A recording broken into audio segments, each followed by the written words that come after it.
Welcome to another episode of Johnny Talks Football.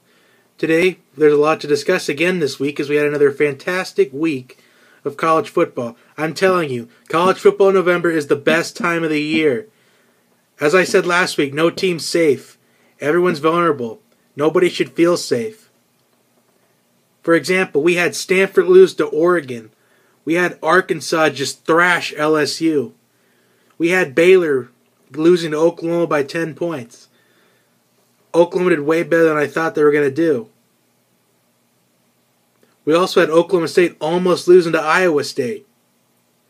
It was just another crazy week. So let's start with my rankings. This is at the moment. At number 1, I do have the Alabama Crimson Tide. Number 2, I have Clemson. 3, I have Ohio State. And for 4 and 5 and 6, 7, 8, I'll have an explanation for it. But number 4, I have Iowa. And then at number 5, I have Oklahoma, and then 6, Notre Dame, 7, Oklahoma State, and 8, Florida. Now, why I have Iowa at number 4 is because they'll still have to play Ohio State, most likely, for the Big Ten Championship. And if they win that, then they should be in the playoff. Oklahoma's only at 5 because of that loss to Texas. I mean, if they were undefeated, they would be number 4, and Iowa would be down at 5. So that Texas loss made the difference. Notre Dame is number 6 because I know that the committee had him in the top 4, but I personally don't. I feel like Notre Dame has to beat Stanford for me to put him in the top 4. Number 7, Oklahoma State. Now, I had them at 5 last week, but almost losing to Iowa State, trailing almost the entire game, it kind of just made me drop them a little bit.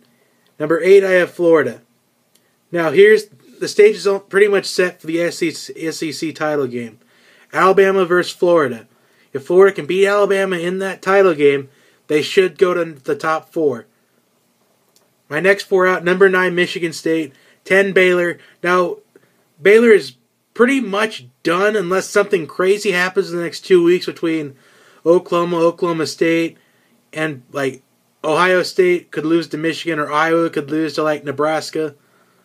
Because I'm telling you right now, Iowa versus Nebraska, that could be a trap game for Iowa. At number 11, I have Michigan. People are saying that Michigan could make some noise, probably be in the discussion for a top 4, but I don't think they should be, because they've already lost 2 games. At number 12 is kind of surprised, but it could not be. But North Carolina, they're the most underrated football team in college football right now. I feel like they're running a great offense, and I feel like they should deserve to at the very least, have a New Year's 6 game. Let's move on to my Week 12 predictions. Now, we got some great matchups again this week. Let's start with LSU and Ole Miss. Now, LSU is on a 2-game losing streak, going up against Ole Miss. This is kind of tough for me to pick, but I honestly think that LSU will probably beat Ole Miss by only 3 points. I feel like Leonard Fournette's probably going to have to run better. They've got to keep feeding him the ball in this one. USC and Oregon. Now, Oregon's coming off the huge upset against Stanford, but USC has the offense. I see this being an offensive battle. I like this being like, maybe it could be the first one to 50 wins, but I think Oregon's speed is going to make the difference, so I like Oregon in that one. UCLA versus Utah.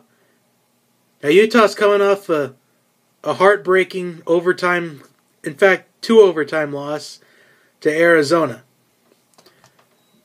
But I like UCLA to win this one. I just don't think Utah has enough talent to compete with UCLA. Memphis and Temple. I like Temple to win this one. I think Memphis is just going on that. I think we were just overriding Memphis, and they're just going down this steep train. Mississippi State and Arkansas. Mississippi State's coming off a humiliating loss against Alabama, and Arkansas coming off that huge win against LSU. But I like Arkansas's running game to be the difference this one. I think Arkansas has been hot lately. I like Arkansas to take this one. Michigan and Penn State. Now, I just said that Michigan could be looking for a top 4 bid, and maybe they could be if they win out, including beating Ohio State. They could be in the discussion, but I feel like this is a trap game for Michigan. But I think they will come out and win this one. Just like last week, they're going to have to earn this one. It's not going to be given to them. They got to earn it. And I think they're only going to win by 3 points. I like this to be a last-second game, kind of coming down to the wire. Next game, Northwestern, Wisconsin. This is kind of a tough game for me to pick, too. But I like Wisconsin in this one.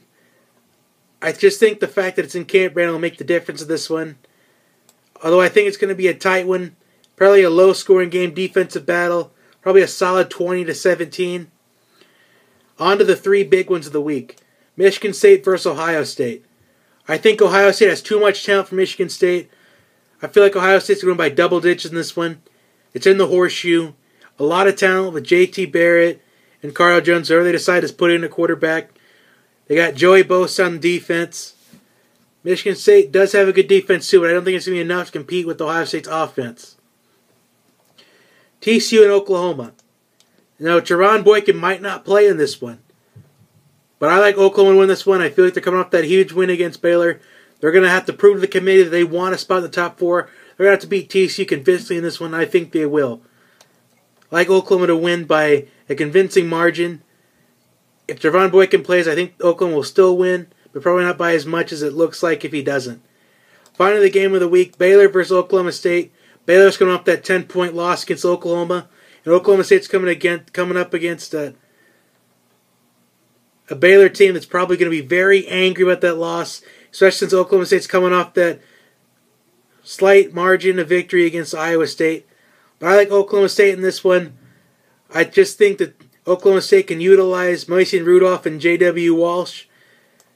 I like Oklahoma State's offense to outshine Baylor's defense. I think Baylor does not have a good defense at all. I mean, even if they do, I just don't think it's as good as Oklahoma State's. So I like Oklahoma State to win this one. In a high-scoring game, I would say 44-35. Anyway, that is your video. Thank you for watching, and I think I have new viewers every time I post a video. Whether you've watched every single video or you're just watching for the first time, I thank you for your support. Every view kind of counts to me. It just means a lot. Feel free to subscribe to my channel.